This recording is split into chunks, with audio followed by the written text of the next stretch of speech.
Top trend आप ही कर रहे हैं, आपका नाम अब इस वक्त टॉप ट्रेंड है सोशल मीडिया पर।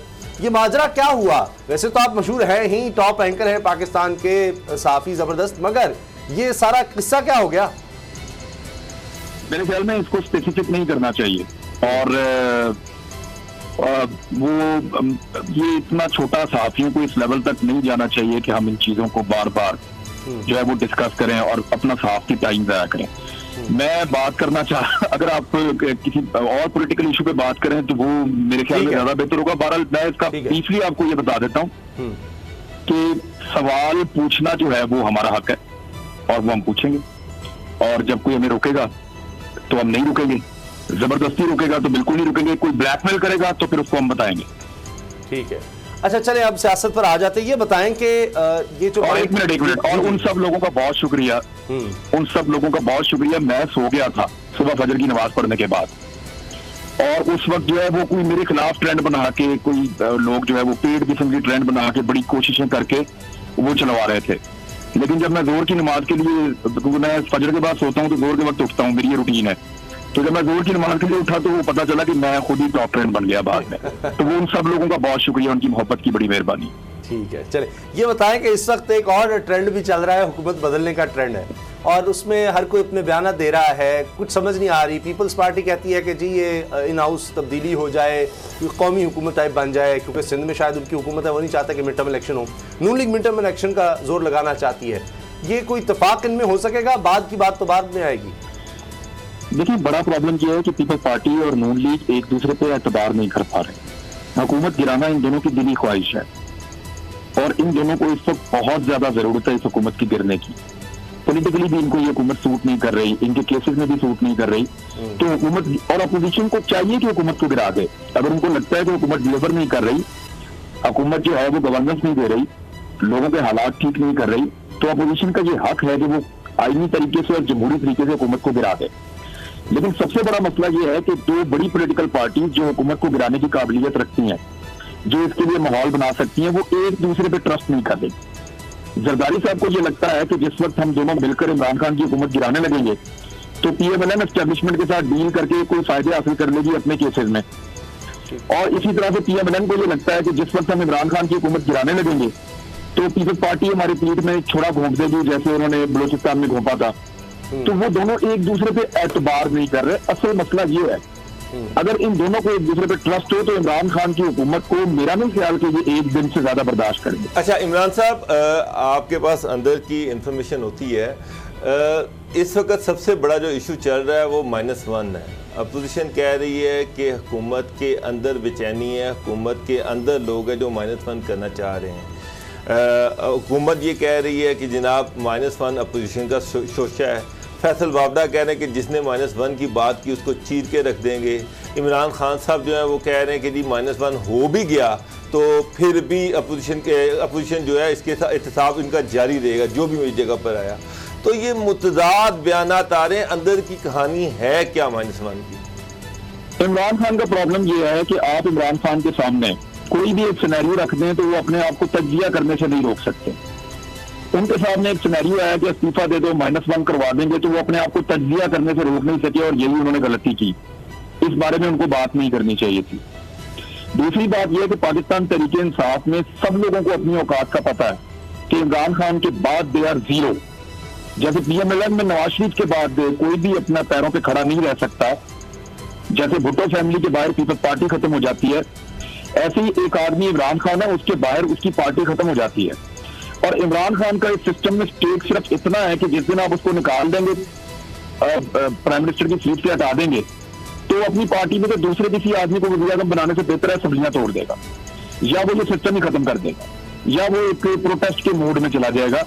वो नहीं बनाएगा शाह महमूद कुरैशी को या लेकिन इमरान साहब जो उंगलियां असद उमर की तरफ उठ रही हैं पार्टी के अंदर से भी, इस चीज़ को आप किस तरह से देखते हैं कि असद उमर भी चंद हलकों को ये बावर कराने की कोशिश कर रहे हैं कि जनाब अगर मुझे मौका दे दिया जाए तो मैं बेहतर डिलीवर कर लूँगा? देखो, मैं असद उमर को बहुत अच्छी तरह जानता हूँ और बड़ा तफसील से मेरी उनके साथ मुलाकातें हैं। जैसे बहुत सारे लोग जो है वो PMLN में, मैं उनको बड़ी अच्छी तरह जानता हूँ कि ये मियां नवाज शरीफ को धोखा नहीं दे सकते। ख्वाजा साद रशीद के बारे में मैं कह सकता हूँ कि वो नवाज शरीफ के साथ खड़ा रहेगा, ख्वाजा आसिफ के बारे में मैं कह सकता हूँ कि वो खड़े रहेंगे उनके साथ। इसी तरह कुछ और लोग हैं पीएमएलएन के अंदर जिनका मुझे पता है कि वो नवाज शरीफ को नहीं छोड़ेंगे, चाहे वो शहबाज शरीफ। कुछ लोग ऐसे हैं जो इसके बीच में भी अपना फायदा और नुकसान देखते हैं, लेकिन बहुत सारे लोग ऐसे हैं पीएमएलएन में नवाज शरीफ को कभी नहीं छोड़ेंगे। इसी तरह जरदारी साहब के भी अपने बड़े करीबी कुछ दोस्त हैं, फरुखुल्लाह बाबर साहब हो गए, कमरुज़्ज़मान कायरा साहब हो गए, ये भुट्टो खानदान को नहीं छोड़ेंगे। मैं असद उमर के बारे में आपको ये बताऊं कि वो एक असेसमेंट तो बनाई जा रही है, एक पिक्चर भी उनकी पेश की जा रही है कि वो अपने आप को मुतबादिल वज़ीर आज़म के तौर पे देख रहे हैं, लेकिन ऐसा कुछ है नहीं। असद उमर को भी पता है कि वो इमरान खान के बगैर क्या है, और उनको ये भी पता है कि वो ये ख्वाहिश जो है उनकी पूरी नहीं हो सकती। तो मेरे ख्याल में ये एक प्रोपेगेंडा की गेम है जो मिलजुल के लोग कर रहे हैं। यहाँ पे पार्टी 3 हिस्सों में डिवाइड हो गई है। एक वो लोग हैं जो मुंतखब लोग हैं और गैर मुंतखब लोगों के खिलाफ हैं, दूसरे वो लोग हैं जो गैर मुंतखब लोग हैं, और तीसरे वो लोग हैं जो गैर मुंतखब लोगों के साथ हैं लेकिन है खुद मुंतखब। तो इस तरह ये 3 हिस्सों में पार्टी डिवाइड हो गई है। इसके लिए खिचड़ी पक रही है। खान साहब शटअप कॉल देकर इसको ठीक कर सकते हैं, अदरवाइज ये ऐसे ही चलेगा। वैसे एक समझ एक और चीज है, इमरान का फायदा उठाएं। इमरान साहब एक और चीज़, इमरान खान साहब आप उनको बहुत अच्छी तरह जानते हैं, शायद हम में से ज़्यादा आप उनको बेहतर अच्छी तरह से जानते हैं। कल परसों असम्बली में उन्होंने कहा कि जी मैं एनआरओ नहीं दूंगा, किसी सूरत में नहीं दूंगा। अब मरियम का ट्विटर खामोश है, आपको भी पता है, मुझे भी पता है। मियाँ साहब जिन हालात में बाहर गए, जिस तरह हुकूमत की सरपरस्ती में बाहर गए, तो लग तो ये रहा है कि एनआरओ तो हो चुका है, एनआरओ तो डील तो हो चुकी है, उसी के तहत मरियम भी चुप है, उसी के तहत साहब भी चुप है। तो फिर अब कौन सा एनआरओ रह गया जो इमरान खान साहब ने नहीं देना? जो डील करवाने वाले हैं ना, नवाज शरीफ को एक केस के अंदर 20 देते हैं तो उसका दूसरा खुल जाता है। फिर डील करवाने वाले जब इमरान खान के सामने बैठते हैं वो कहता है ये देखो अब मैं क्या करूं, ये देखो ये फिर चोरी की हुई है, तो उनका भी मुंह बंद हो जाता है। सिचुएशन ये है कि केसेस इतने ज्यादा है इमरान खान के पास, उसकी जमीर में इतनी सारी चीजें हैं कि वो कोई ना कोई एक निकाल के सामने रख देता है कि ये देख लें आप, ये देख लें आप, ये देख लें आप। तो वो जो डील करवाने वाले हैं वो भी चुप कर जाते हैं। और दूसरा मामला ये है कि मियां नवाज शरीफ साहब खास किस्म की रियायतें लेकर पाकिस्तान से बाहर गए थे, उसमें उन्होंने पाकिस्तान के अंदर से भी राब्ते किए थे और पाकिस्तान के बाहर से भी राब्ते करवाए थे। इमरान खान साहब ने हालात के पेश नजर मियां नवाज शरीफ साहब को तर्स खा के, या वो जो भी एक सेटलमेंट थी, मैं तो इसको एक एनआरओ कहता हूँ, लेकिन ये एनआरओ ही है ना सर, चाहे आप तर्स कह ले चाहे आप जो मर्जी कर ले, अल्टीमेटली तो एनआरओ ही है। लेकिन कुछ कंडीशंस में बाबर भाई जाने दिया था। जी जी, हुआ ये कि मियां नवाज शरीफ साहब ने बाहर जाके अमेरिका में अपने एक दोस्त को राब्ता किया और अपने बेटे के जरिए से लॉबिंग शुरू करवाई अमेरिका में। जी जी, वो जब लॉबिंग शुरू हुई तो उसके सबूत आ गए उन लोगों के पास जो एनआरओ की है वो डील के अंदर शामिल थे। उन लोगों ने वो सारी चीजें जो है वो मियां नवाज शरीफ के साथ शेयर किया और कहा देखो मियां साहब आपने एक बार फिर धोखा दिया है। इसी वजह से मरियम नवाज पाकिस्तान में बैठी हुई है, इसी वजह से वो सारे फंसे हुए हैं। अब ये दोबारा एनआरओ मांगते हैं और वो जो पहले करवाने वाले हैं वो इन पे एतबार करने को तैयार नहीं है कि आप हर दफा धोखा देते हैं। ठीक। अच्छा खरल साहब, आपको क्या लगता है ये असद कैसर साहब वाला जो मामला है, ये एक टेस्ट केस नहीं होगा कि अगर स्पीकर को हटा दिया जाता है तो फिर कोई आ जाएगी ऑपोजिशन में जान कि यार अब हम अगला कदम लें? क्या लगता है आपको? देखिए, स्पीकर को हटाने की बात नहीं, जो इमरान खान साहब, जिस तरह इमरान खान ने बात की है -1 के वाले से, देखिए इमरान खान से ही शुरू होती है पीटीआई की पार्टी और इमरान खान पे ख़त्म हो जाती है। कोई इतना बड़ा कद नहीं है कि जो उनकी जगह रिप्लेस कर सके। और इस बात से भी मैं एग्री करता हूँ कि अगर इमरान खान को उतारने की कोशिश की गई, -1 करने की कोशिश की गई, तो इमरान खान साहब बस हुकूमत तोड़ देंगे, असम्बलियाँ तोड़ देंगे। ये नहीं होगा कि इमरान खान खामोश तमाशाई बन के और वो बैठे रहे चुप करके और उनकी जगह पे कोई और प्राइम मिनिस्टर ला के बिठा दिया जाए। ये तो पॉसिबल नहीं है। बाकी ये है कि उनका एक स्टाइल है, जो चीज़ भी होती है उनके दिल में, जुबान पे होती है, या जो चीज़ मार्केट में होती है। अब हालांकि कोई और अगर कोई जीरक सियासतदान होता तो वो कभी ये -1 की खुद बात ना करता।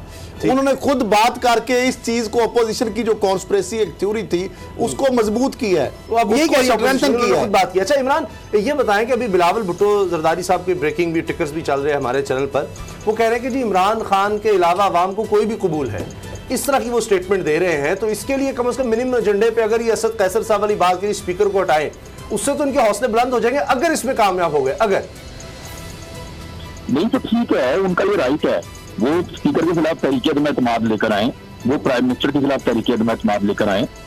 अगर उनके पास नंबर पूरे हैं तो इमरान खान को और उसके स्पीकर को उड़ा के बाहर फेंके, और फिर देखें इमरान खान क्या रिएक्शन दे सकता है। इनकी अपनी पॉलिटिक्स है। लेकिन इमरान साहब आपकी असेसमेंट चाहिए।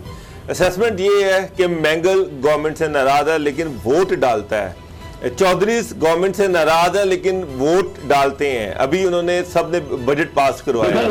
बाबर भाई इसको क्लियर कर लें, बाबर भाई इसको क्लियर करें। देखें इसमें एस्टेब्लिशमेंट के मूड का पता चलेगा। मैं बारीक बात कर रहा हूं, इससे ज्यादा कहूंगा नहीं। अगर तो असद कैसर उड़ गया तो एस्टेब्लिशमेंट के मूड का पता चलेगा कि वो इमरान खान से खुश हैं या नहीं। अगर तो वो ना खुश हैं तो असद कैसर उड़ जाएंगे और एक ऐसा स्पीकर आ जाएगा जो इमरान खान के नाक में दम करेगा और वो फिर विकेट के दोनों तरफ खेलेंगे ताकतवर हल्के पाकिस्तान के।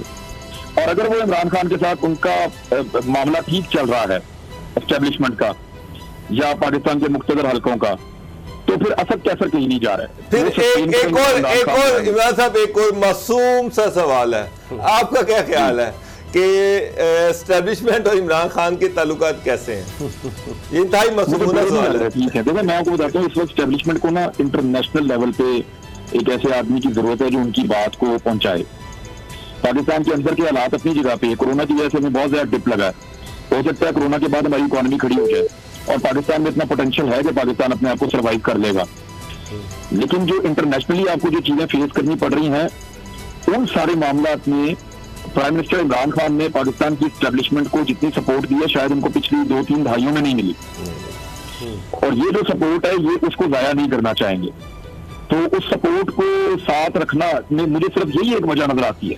इंटरनली इमरान खान ने जो डैमेज किया है या जो गवर्नेंस के इश्यूज हैं या पंजाब के अंदर कमांडर उस्मान बुज़दार है, ये चीजें तो बेरेबल नहीं है, लेकिन उसकी जरूरत इतनी ज्यादा है इंटरनेशनल फ्रंट्स के ऊपर, तो मुझे नहीं लगता कि अभी वो इस आदमी को सैक्रिफाइस करें। सब्सक्राइब करें और बेल दबाएं ताकि कोई खबर रह न जाए।